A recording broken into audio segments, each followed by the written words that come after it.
ಚನ್ನರಾಯಪಟ್ಟಣದ ಸರ್ಕಾರಿ ಆಸ್ಪತ್ರೆಯಲ್ಲಿ ತಾಲೂಕು ಕಾನೂನು ಸೇವಾ ಸಮಿತಿ, ವಕೀಲರ ಸಂಘ ಹಾಗೂ ಸಾರ್ವಜನಿಕ ಆಸ್ಪತ್ರೆ ಸಂಯುಕ್ತ ಆಶ್ರಯದಲ್ಲಿ ಕ್ಷಯ ರೋಗ ನಿರ್ಮೂಲನೆ ಬಗ್ಗೆ ಆರೋಗ್ಯ ಇಲಾಖೆಯ ಅಧಿಕಾರಿಗಳಿಗೆ, ಸಿಬ್ಬಂದಿಗಳಿಗೆ, ಆಶಾ ಕಾರ್ಯಕರ್ತೆಯರಿಗೆ ಉಪನ್ಯಾಸ ನೀಡಲಾಯಿತು.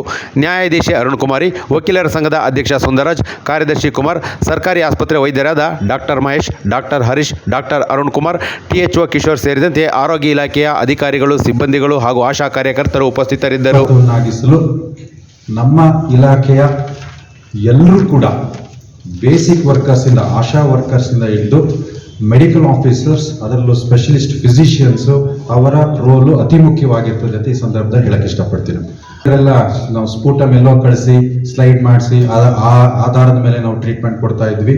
ಸೊ ಈಗ things have been changed. Even ನಮ್ಮ ಜನರಲ್ ಹಾಸ್ಪಿಟಲ್ ಚನ್ನರಾಯಪಟ್ಟಣದಲ್ಲೂ ಕೂಡ ವಿ ಹ್ಯಾವ್ ಅ ಸಿಬಿನ್ ಅಡ್ಮಿಷನ್. ಎಲ್ರಿಗೂ ಗೊತ್ತಿದೆ ಅಂತ ನಾನು ತಿಳ್ಕೊಂಡಿದ್ದೀನಿ.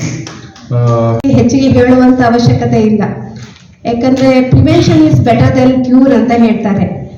ಸೊ ಯಾವುದೇ ಕಾಯಿಲೆ ಆಗಲಿ ಬರೋಕ್ಕಿಂತ ಮುಂಚೆನೆ ಅದನ್ನ ಪ್ರಿವೆನ್ಷನ್ ಮಾಡೋದು ಬೆಟರ್. ಅದನ್ನ ಬಂದು ಅದನ್ನ ಆ ಥರ ನೋವನ್ನ ಅನುಭವಿಸಿ ಅದು ಕೊನೆ ಕ್ಯೂರ್ ಮಾಡೋ ಆಗುತ್ತೋ ಆಗಲ್ಲೋ ಅನ್ನೋಕ್ಕಿಂತ ಪ್ರಿವೆನ್ಷನ್ ಇಸ್ ಬೆಟರ್ ಅಂತ ಹೇಳ್ಬೋದು.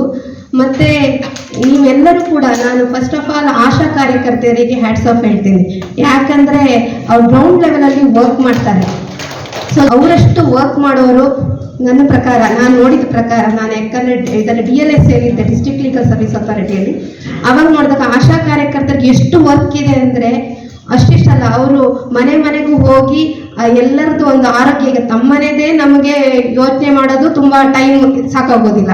ಇನ್ನು ಅವ್ರು ಮನೆ ಮನೆಗೆ ಹೋಗಿ ಅವರ ಆರೋಗ್ಯದ ಬಗ್ಗೆ ವಿಚಾರ ಮಾಡಿ, ಒಬ್ಬೊಬ್ಬ ಪರ್ಸನ್ ಇಂದು ಕೂಡ ರಿಜಿಸ್ಟರ್ ಮೇಂಟೈನ್ ಮಾಡಬೇಕು, ಅದ್ರ ಬಗ್ಗೆ ರಿಪೋರ್ಟ್ ಮಾಡಬೇಕು, ಅಷ್ಟು ಲೆವೆಲಲ್ಲಿ ವರ್ಕ್ ಮಾಡ್ತಾರೆ.